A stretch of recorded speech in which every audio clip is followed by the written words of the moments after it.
If you're not quite sure if you want to pull for Black Swan, watch this video. So, Black Swan is going to be an Nihility Wind character, so she's going to be a very strong replacement for Sampo. Basically, what she does, she applies stacks of Arcana that inflict more damage at the start of the enemy's turn. So she's basically stacking debuffs on you and then you take more damage, right? And her skill reduces your defense. However, I'm going to go one by one and I'm going to explain to you what it does. So, her basic attack deals 1 damage to, a character with a 70% base chance of inflicting 1 stack of Arcana on the attacked enemy target. And if the target currently has Wind, Shear, Bleed, Burn, or Shock, she can apply 1 extra stack onto the enemy. So, for each debuff, 1 more stack, there's a chance, right?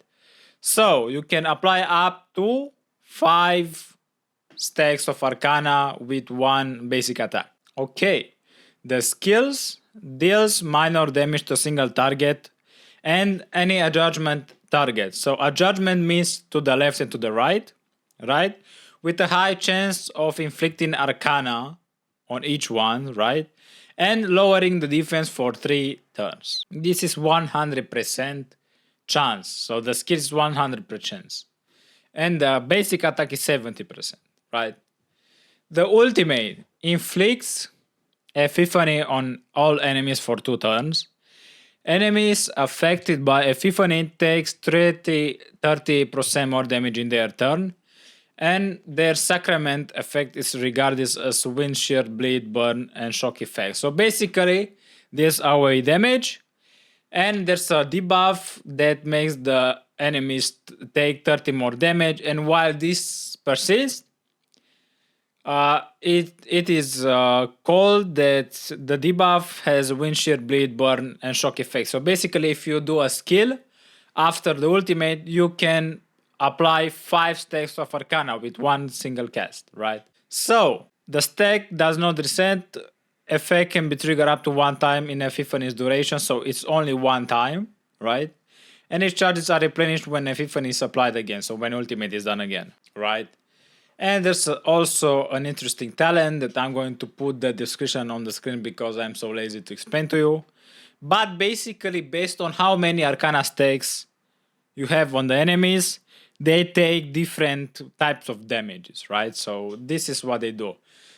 And the short description is when an enemy target receives dot at the start of each turn, there's a chance for it to be inflicted with Arcana. They receive Wind dot damage at the start of the turn, and Black Swan triggers additional effects based on the number of Arcana stacks, right? And there's also a few traces that improve these skills, however they are not really important. I am going to show you the Eidolons as well because you might want to put for Eidolon 1 or 2 depending on your luck, right? So the Eidolon 1, while Black Swan is active in battle, enemies afflicted with Wind, Shear, Bleed, Burn, or Shock will have their corresponding types of damage reduced by 25. This is okay, I guess. 25 more damage from everything, right? When enemy target afflicted with Arcana is defeated, there's 100% chance inflicting 6 stacks of Arcana on adjustment target. So I would say this is a very good point to stop. The others don't really matter. I'm going to show you the Eidolons as well on the screen, however I don't think it's worth it to be honest. And for the light cone, what's her icon? It's called Reforge Remembrance. So it increases the wearer's effect hit rate by 40%. When the wearer deals damage to an enemy inflicted with Wind, Shear or whatever, they will individually gain 1 stack of Prophet. This effect can stack up to 4 times. In a single battle, each type of dot can generate 1 stack of Prophet.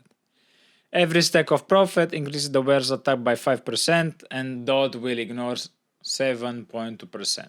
So that's basically everything about Black Swan. She's going to be a very nice dot character and I'm going to pull for her, especially that I have Eidolon 1 Kafka. So yeah, let me know what you think about Black Swan.